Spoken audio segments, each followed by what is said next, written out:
Thanks, Nav. Morning, everyone. Good to see you all. Thanks for being with us.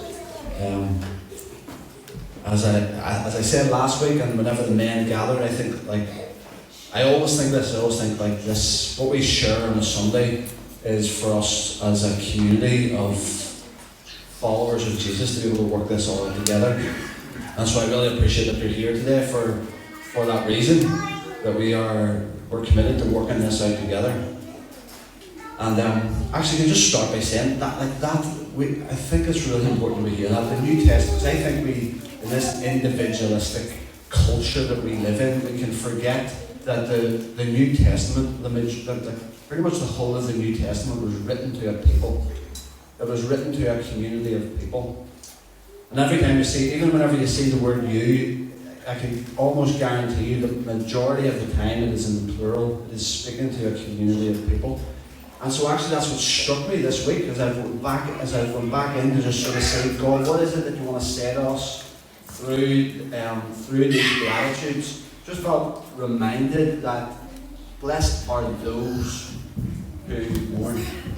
Blessed are those who hunger and thirst for righteousness. I think it's really important that we hear this, that everything is written to a community in the New Testament, and Jesus, again, is speaking to a community. We won't be able, anything that we're talking about here, we won't be able to live this out in a consistent way outside of relationship with others.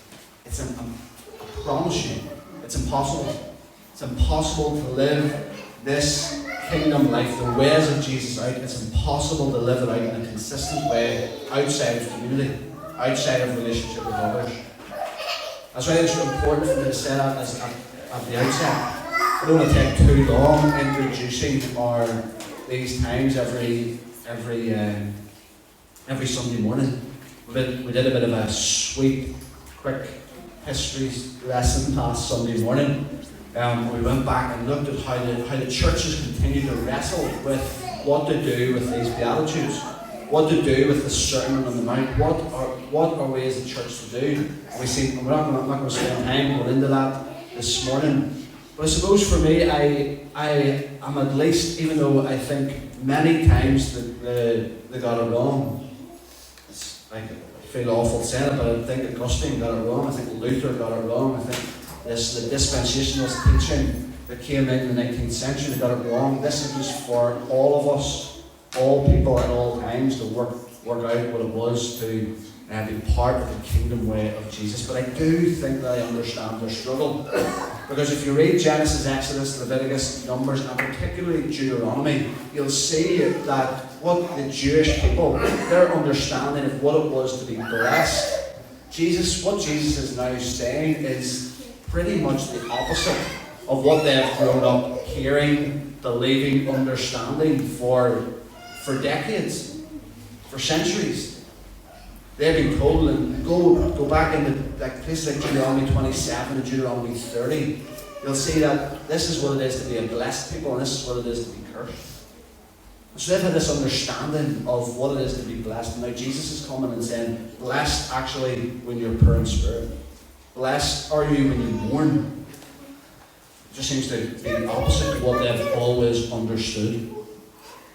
And almost just if I can, just by way of introduction still, we are not, as we engage with every one of these Beatitudes, we are not saying that these are behaviours that you need to do. These are not actions that you need to get better at.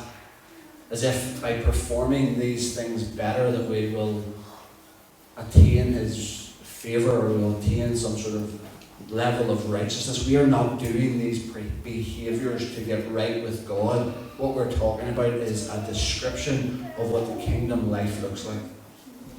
These are not things that we do to get right, in order to get right with God. These are descriptions of what kingdom life looks like.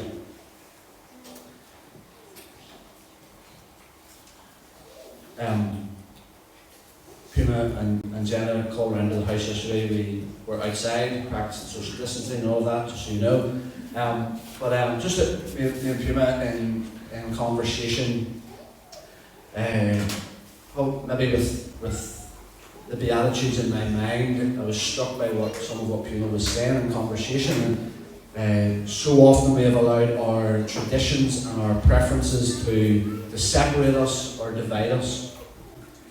And the reason why I started off mentioning that the importance of working this out in a relationship, of working all we're talking about in regards to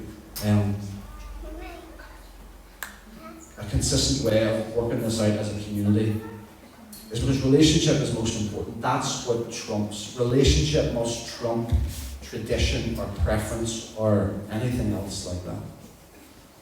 See, our mandate, what we do know, the mandate we do know that we've been given is to love God and to love our neighbour as ourselves. That comes first. All our other preferences, all our other man-made traditions come secondary to that. And so it grieves me, and as we chatted briefly about that yesterday, it just pains me, it grieves me whenever we see people following Jesus, trying to enter into this kingdom way of living, will make this separation, things that divide their priority, that will be first. Whereas what we're wanting to suggest is that we commit ourselves to this loving God, loving others, working this out as a community of people, and not allowing our traditions and preferences to separate or divide. And finally, by way of introduction, I came across this quote by an American theologian, Stanley Hauerwas. He's an incredible writer, and he said this: "The sermon is but the form of his life, and his life is the prism through which the sermon is refracted." I just thought it was beautiful. In other words, Jesus' life is an illustration of the sermon on the Mount. And so today we're going to spend the last few moments looking at Matthew chapter 5 and verse 4. Blessed are those who mourn, for they will be comforted. Blessed are those who mourn, for they will be comforted. I can't remember at what stage during lockdown we did this, but if you remember, we put it up on our WhatsApp group every day, I think, for a week. We had different people, Christine, Puma, there's others that read a psalm of lament for us, and we just spent 3 or 4 minutes each morning just trying to learn the art or the act of lament. And it is not something that the church does very well. It's not something that I have ever practiced really well, the act of lament.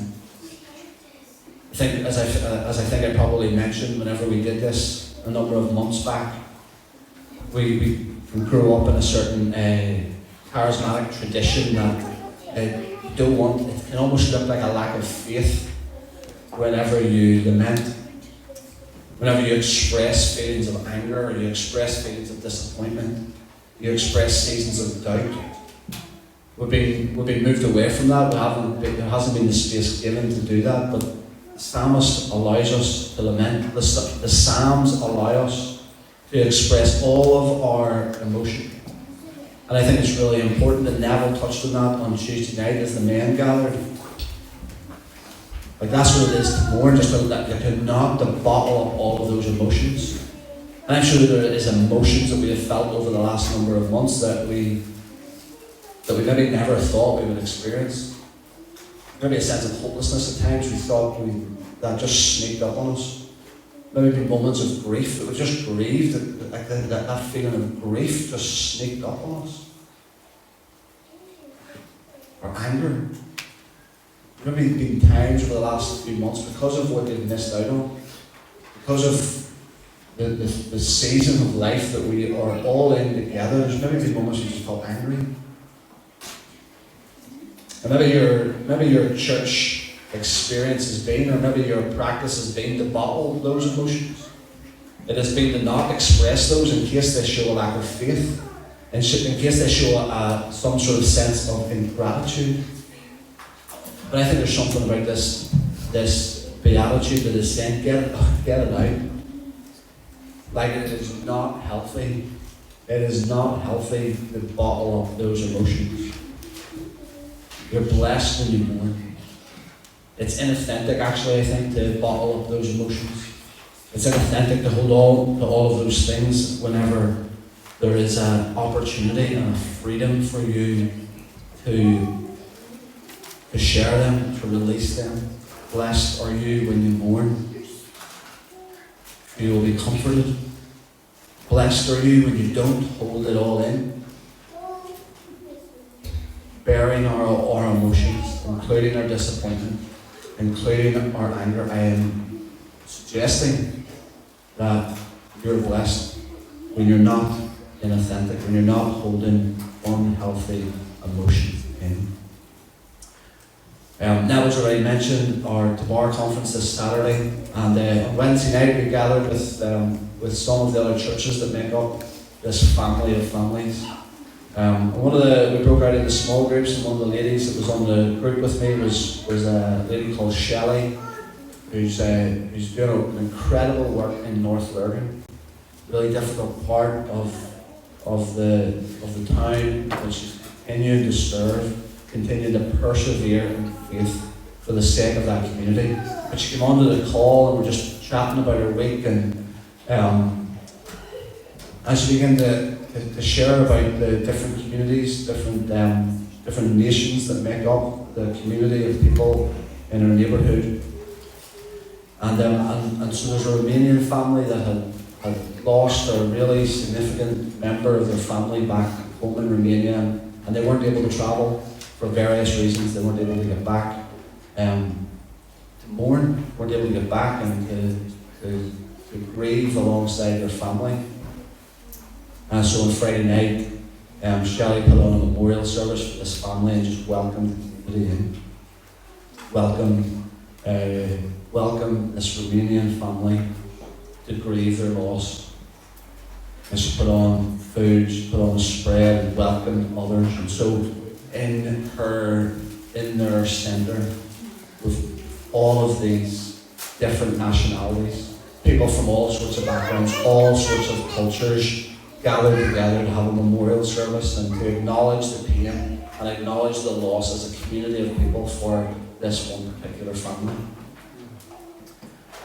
And I just found myself so moved by it. I found myself just thinking about it the next day and thinking what a beautiful thing that she did.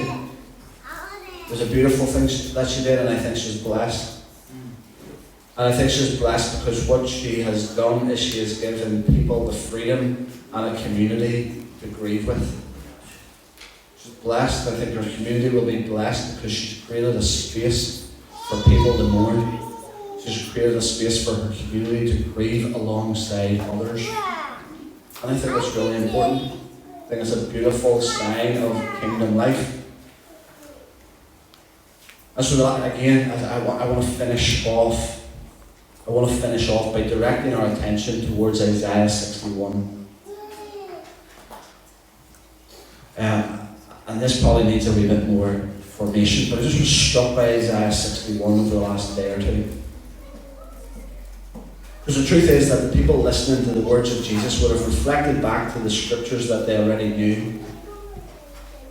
And my strong suspicion is that they would have thought back to Isaiah 61. And you'll be familiar with some of these words, because Jesus repeats them in Luke chapter 4. The Spirit of the Sovereign Lord is upon me to bring good news to the poor. He has sent me to bind up the brokenhearted, to proclaim freedom for the captives, release for the prisoners, to proclaim the year of the Lord's favour. But the verses go on, and this is what I want to just touch on as I finish up here. To proclaim the year of the Lord's favour, and to comfort all who mourn, and to provide for those who grieve in Zion. And I think that's important. For those who grieve in Zion, these people were mourning because they were in exile. They had been taken captive from the land that was theirs, from the promised land. They had been taken captive, and they were now in exile. And so these words are coming to these people to comfort all who mourn and provide for those who grieve in Zion, to bestow on them a crown of beauty instead of ashes, the oil of joy instead of mourning, and a garment of praise instead of a spirit of despair. And although these people are in exile, they're Comfort is coming to them as they grieve and as they mourn. Like, it's better that this prophecy of Isaiah continues. They will rebuild the ancient ruins, and they're going to restore places that have been devastated, and they will renew the ruined cities that have been devastated for generations. And so here in Isaiah 61, which I think these people listening would have thought back to, and would have considered the mourning of the exiles. And the truth is, they would have been mourning that God's will was not being done on earth as it was in heaven. That caused them to mourn. They were mourning because God's will was not being done on earth as it was in heaven. They were mourning because they were not seeing the world set right. And so I think what Jesus is saying here in this beatitude is, blessed are you when you mourn. Maybe I'm saying, there's maybe a lot of other things that I'm saying, but what I think that stirs hope in me, what I think that stirs comfort in me, is blessed are you whenever you are mourning, whenever you're yearning to see the world set right. That's what I think was going on here in Isaiah 61. There was this yearning to see the world set right, even from a place of exile. And that's who we are. I don't know if you're aware of this, but your citizenship is in heaven. We are exiles here. We're exiles, but we're here mourning that the world is not as it should be. But that mourning does not lead us to despair. That mourning does not lead us to hopelessness. That mourning leads us to a yearning for the world to be set right. It leads us to this yearning that we would see the kingdom of heaven come on earth as it is in heaven. And so what I would love to see, I think it's a number of months back I heard Greg Boyd say that there's a good morning and a bad morning. And the good morning is whenever you allow the brokenness of the world to break your heart. There's a song we sing often, isn't it? Like, Father, break my heart for what breaks yours. And I think that's touching on what this beatitude is about. That we would allow the brokenness of this world to break our hearts. And now, I think more than ever, we would allow the brokenness of the world to break our hearts. And when that happens, I can guarantee you it is impossible to remain passive. See, that's what I'm wrestling through. Even this morning, as I stand before you, that's what I'm wrestling through. There's times even last night, God, would you forgive me for my moments of passivity? It's almost as if the grief, it's almost like what's going on around us can lead to despair, can lead to hopelessness, which ultimately leads to passivity. And God, would you cause me to mourn?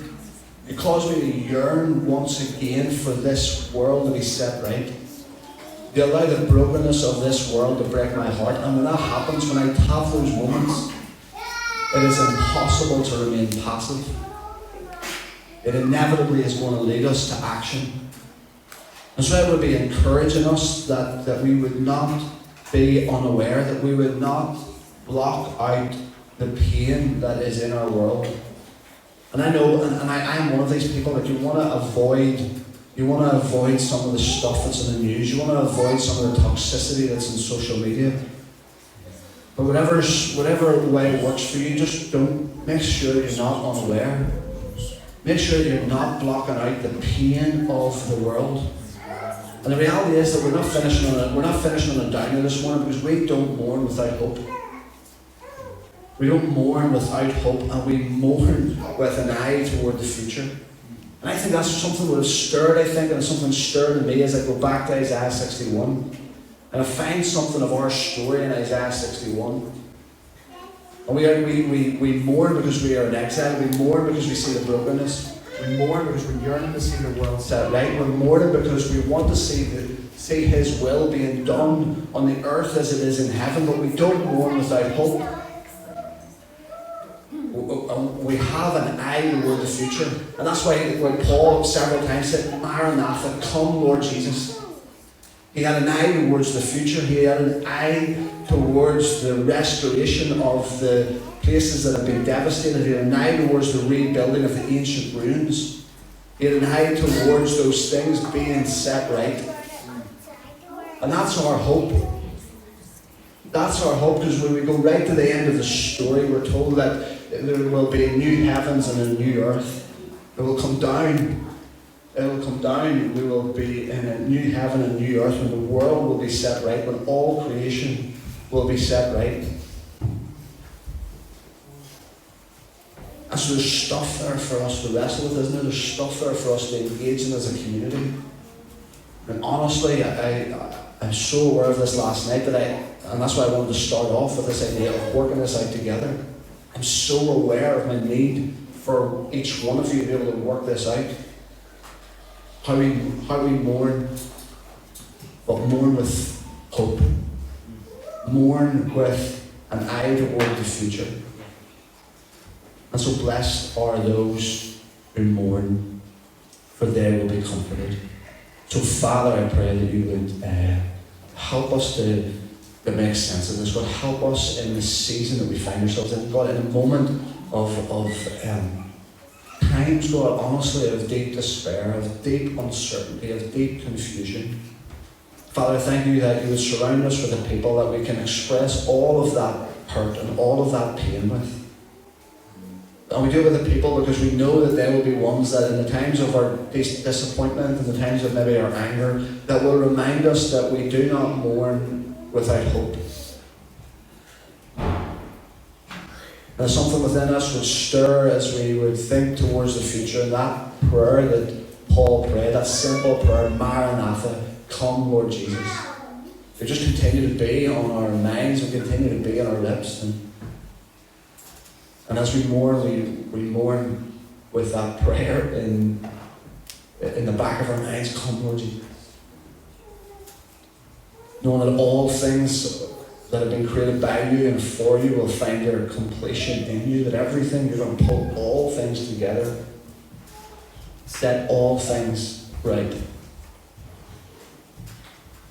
And so we don't want to refuse to acknowledge the pain and the grief and the loss. But God, we want to do it in a way that we will know the comfort of the Counselor, the comfort of the Holy Spirit, the comfort of one another. So help us, I pray, Holy Spirit. And thank you for each person here today. Thank you for each family, thank you for each child. Father, thank you for those that are watching, engaging with this online. Will you bless them, will you presence yourself with them. And God, I pray that you would use us this week. You would use us to bring hope, bring restoration to places of barrenness and hopelessness. For Jesus' sake, for your glory, your fame, we're asking it. Amen. Amen. Bless you all. Thanks for being with us. We went a wee bit over 12 o'clock. Thanks for sticking with it. Wonderful to see you. Have a great week. If you can join in with anything that we're doing, please do over this incoming week. Money's there, or the offering basket's there. If you're able to give, please do.